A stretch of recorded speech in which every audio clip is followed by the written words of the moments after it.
All right, in this lecture, I'm going to talk about value and reference types in JavaScript. Now, if you're familiar with this concept or you're a C# developer, feel free to skip this lecture and move on to the next lecture. So in JavaScript, we have two types of variables. We have value types like strings, numbers, booleans, null, and undefined, and reference types, which include objects, arrays, and functions. So here's an example. When we declare a variable like x and set it to a string like apple, a part of computer's memory is allocated for x variable. Let's imagine the address of this location in memory is 111. So x will be a label for this memory location. And at that location, we have the string apple. Now let's see how memory allocation is different for reference types. So here we set x to an object instead of a string, and objects are reference types. When this line is executed, similar as before, a part of computer's memory is allocated for the x variable, and let's imagine the address of this memory location is 111. But our object is not stored in this memory location. It's stored somewhere else. And let's imagine the address of this target memory location is 222. So our x variable, which is a label for memory location 111, will hold the address of the target memory location. So x is pointing or referencing a different memory location, and that's why we call them reference types. Now, in case you're curious why memory allocation is different between value and reference types, the reason is that we use value types for simple values like numbers, strings, booleans, and so on. We don't need much memory for this kind of values. In contrast, we use objects and arrays for storing complex values. We need more memory. That's why, in terms of memory allocation, we have two different types of memory. We have stack memory, which is used for storing simple values or value types, and heap memory, which is used for storing larger, complex objects. Now, there are three facts you need to know about value types and reference types. The first one is that value types are immutable, which means you cannot mutate them. You cannot change them. Once you initialize them, they're always the same. Here is an example. So let's declare x and set it to apple.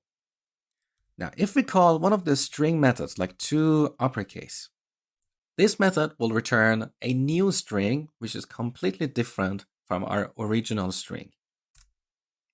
So here's our uppercase apple, but if we print x, we still have the original lowercase apple. So the original value is not modified. That's why we call value types immutable. In contrast, if x was an object with the title property apple, now we can directly modify this title property here and make it uppercase. Now, if we print x on the console, you can see the original object is modified. So we no longer have the lowercase apple. In other words, we can mutate or change reference types. Now, the second fact about value types is that they're compared by value. What do I mean by that? Well, let's imagine x is apple. And I also have y, which is apple. Now, if we compare x and y, the result is true.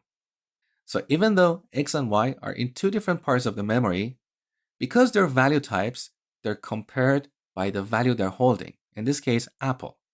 In contrast, reference types are compared by their references. And that means if x is an object with title property set to apple, and y is also another object with the exact same property, now if we compare them, we get false. Because x and y are reference types, and when we compare them, the references are compared. In other words, x is referencing this object at this location 222, whereas y is referencing this other object at location 333. So when we compare x and y, it's like we're comparing 222 with 333. And of course, they are different. So this is the second fact about value types and reference types. And the third one is that value types are copied by value. What do I mean by that? Well, one more time, let's imagine x is apple. Now, if we declare y and set it to x, because x is a value type, a copy of x's value is taken and stored in y. So now x and y are two independent variables in the memory. In contrast, if x is an object with a title property set to apple, and y is another variable, and we set this to x, now both x and y are referencing or pointing to the same object in memory. And that means if I change this object via x reference, so x.title, let's update this. Now this change is visible through the other reference. So if I print y, look, I have an object with title set to orange. So a value type is copied by its value, whereas a reference type is copied by its reference. Okay, now that you have an in-depth understanding of value types and reference types in JavaScript, in the next lecture, let's revisit the default change detection strategy in Angular.